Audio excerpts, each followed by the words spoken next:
Greetings and welcome to my dear Aquarians out there. Welcome to the channel. Apologies for any delays in terms of the delivery of this message. This is a forecast for the energy of Aquarius in the month of November 2022. Particularly, it is a screenshot of a particular time in which, on the 1st of November 22 at 1:50 p.m. Greenwich Mean Time, an activation of things will occur. And one thing that I do want you to note is the importance to nourish oneself, okay? There is a thirst about the energy of Aquarius right now that is sort of forcing you into pushing forward agendas that have to do with hard work, okay? Overworking oneself. That is the theme for November. In particular, the Moon-Saturn conjunction in your sign, in Aquarius, essentially produces the effect of a futuristic way of seeing things, but then doing so in a thirsty way, in a way that requires you to go into flight mechanisms, survival instincts kicking in, and then there's this humanistic need to essentially produce an effect, okay? To produce especially some very basic needs in terms of the limitation of Saturn on the Moon and vice versa, the limitation of Moon on Saturn. But particularly because Saturn occupies a higher degree that is conjunct your ascendant with the Moon, there's difficulty in essentially the Moon to produce an effect of nourishment, okay? Because the Moon symbolizes primarily the motherly love that we find within a womb, okay? That's like the fourth house, for example. And the interesting thing is that the fourth house, your fourth house in particular, it allows for Mars to express itself in terms of retrograde action. I think you may find that there's a way to see through the bullshit of media, of anything that has to do with information wars, or the idea that we can define ourselves or define our place in this world or reality according to the whims of mass media or social media, okay? So there's a way to distinguish essentially a clear sight in which you see yourself, that with Neptune and Jupiter in retrograde in Pisces, there's an ability to produce the effect of self-realization, okay? By negotiating a sense of what you're working for in terms of your own inner needs. I think they're not being basically met, and it's important to essentially embrace anything, especially of a spiritual nature, in which there's a transformation of all that is worldly. There's a sacrifice of some sort, a sacrifice of a way of once seeing yourself, of the way you once saw teachers or people who influenced you in such a way in terms of their role as a guru or a mentor or a father figure. There's such a way that deep transformation can occur with Pluto in Capricorn in your 12th house, giving you this sort of benefic aspect here around your first house, okay? So this has to do with mystical vision, the ability to cut through bullshit, especially when it comes to the sea of information that you may be dealing with, that has to do with the mass hysteria of survival instincts that are occurring in terms of the control of information, the control of reality, how to deal with simulation, your own existential simulation in this world, when and if it doesn't resonate with what people are producing in terms of their thoughts, or in terms of algorithms, in terms of transhuman robotic sort of systems out there that are trying to control you in some sort of way. There's a way to cut through that mind control.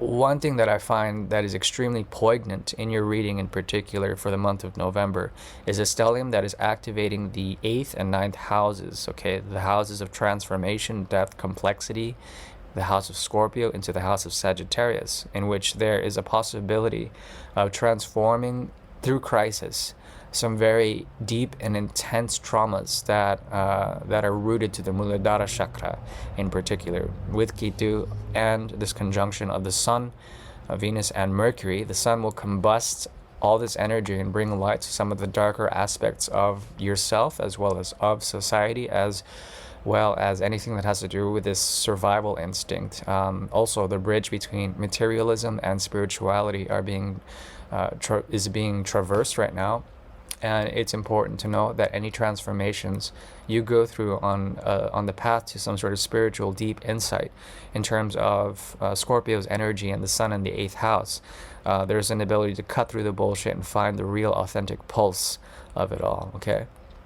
The thing is that it will be difficult to define oneself to essentially be untainted by Saturn's hold on the moon and your ascendant, okay?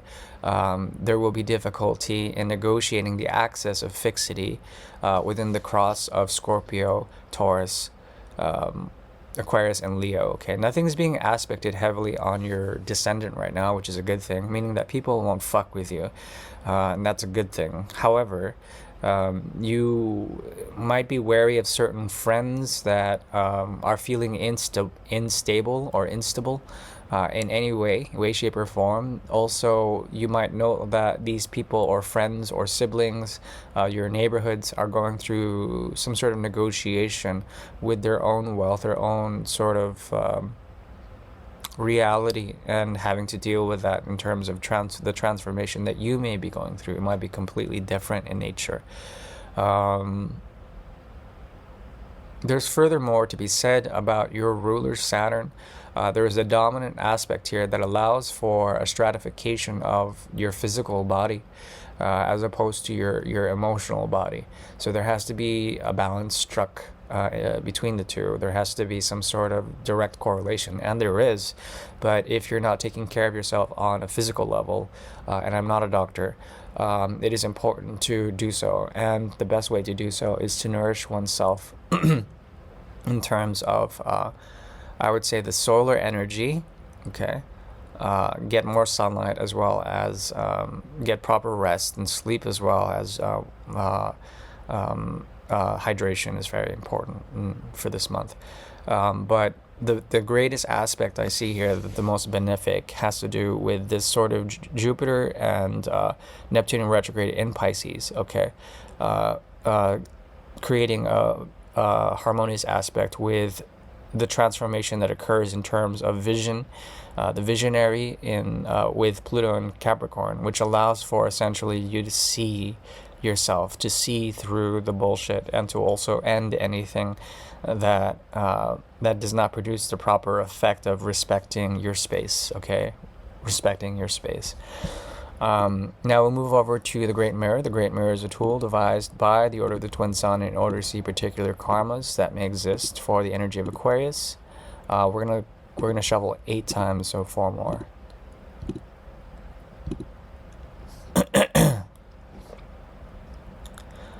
Okay, interesting.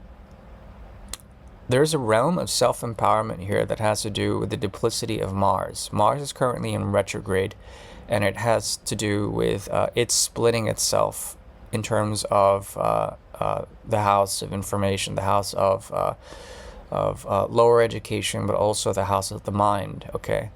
There's something about the way the mind operates in this month in particular that will activate this Gemini energy, and this connection that you may be dealing with here, someone is going through a major transformation. Now this is interesting considering it activates Scorpio in the 8th house.